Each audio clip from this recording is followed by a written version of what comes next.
ආයිබෝවන් ප්‍රාර්ථනා කරනවා වාසනාවන්ත සුබ දවසක් වෙන්න කියලා ඔයාලා හැමෝටම. අද ඉතින් ඔයගොල්ලන්ට අරගෙන ආවේ හරිම ලේසියෙන් හදාගන්න පුළුවන් චිකන් රෙසිපි එකක්. මේක oven එකේ තමයි හදාගන්නේ. අපි බලමු කොහොමද මේක හදාගන්නේ කියලා යමු වීඩියෝ එකට. ඉතින්ලා මේ විදියට රතු පාට බෙල් පෙපර් එකක්, ඒ වගේම ලොකු ලුණු ගෙඩියක් කුඩාවට කෑලි කපලා, ඒ වගේම සුදු ලුණු දෙක තුනක් එකතු කරගෙන ඊට පස්සේ තක්කාලි පේස්ට් ටිකක් එකතු කරගන්නවා.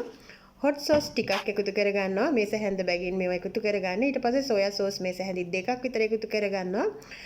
මේවා ඔක්කොම එකතු කරගෙන අපි මේක ඔයාලට පුළුවන් blend කරගන්න.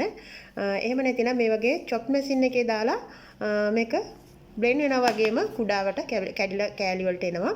කැමති විදියකට ඒක blend කරගන්න.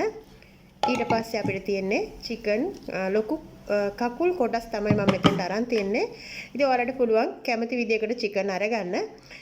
ඊට පස්සේ මේ විදියට හොඳින් මේ මිශ්‍රණය mix කරගෙන මේක juice එකක් විදියට හදා ගන්නවා. චුට්ටක් කෑලි තිබුණ එක කමක් නැහැ. රසය අනුව ලුණු එකතු කරගන්න. මේ soya sauce වලත් ලුණු ටිකක් තියෙන නිසා රසය ඒ ගැන හිතලා ලුණු එකතු කරගන්න.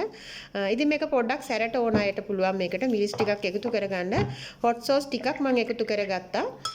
ඒ වගේම ඔයාලට පුළුවන් මේකට ketchup, soya sauce, ඒ කැමති sauce වර්ග එකතු කරලා ඒ ගමේ oregano ටිකකුත් මේකට එකතු කරගන්න ඕන. මට කලින් කියන්න අමතක වුණා. මෙන්න මේ විදිහට තමයි මේක paste එකක් වගේ දැන් ඇවිල්ලා තියෙන්නේ. ඊට පස්සේ chicken මේ වගේ ටිකක් කෑලි වලට කපලා මෙන්න මේ වගේ විවරයක් කපා ගන්න ඕන.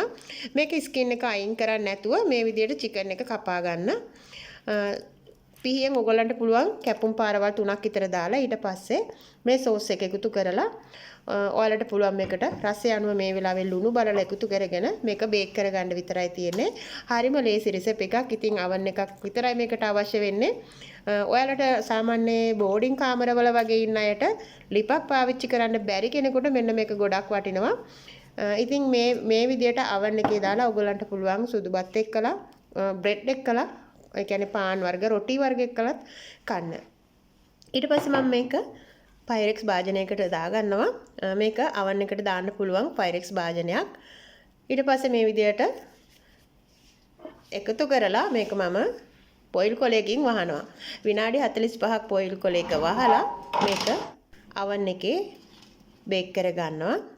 ඊට පස්සේ විනාඩි 45කට පස්සේ මම මේ පොයිල් කොලය අයින් කරලා oven එකේ උඩත් අරිනවා. උඩ ඕන් එක ඕන් කරනවා.